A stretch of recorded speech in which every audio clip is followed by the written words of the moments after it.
Ang Pamilyang Lim.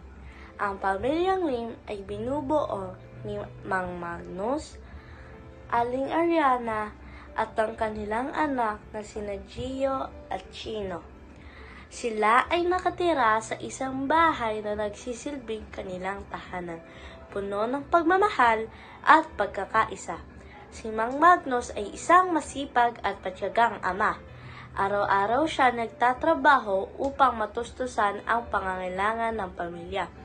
Kahit siya ay pagod at nanghihina, hindi niya nakakalimutang maglaan ng oras para sa kanyang mga anak.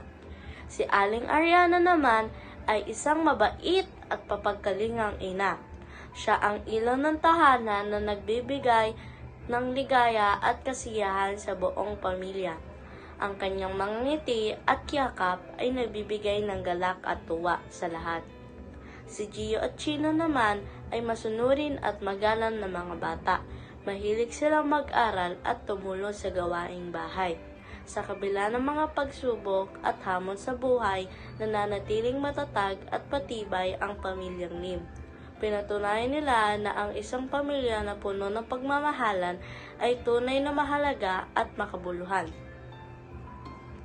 Para sa akin, malaki ang naitulong ng monitoring notebook at ang mga tarpaulin na nakasabit. Dahil dito, lumawak ang aking bokabularyo, mas naging tiwala ako sa pagsasalita, pagsulat, pagkukwento, at pakipagtalastasan sa klase. At padali kong nagawa ang isang pagkukwento.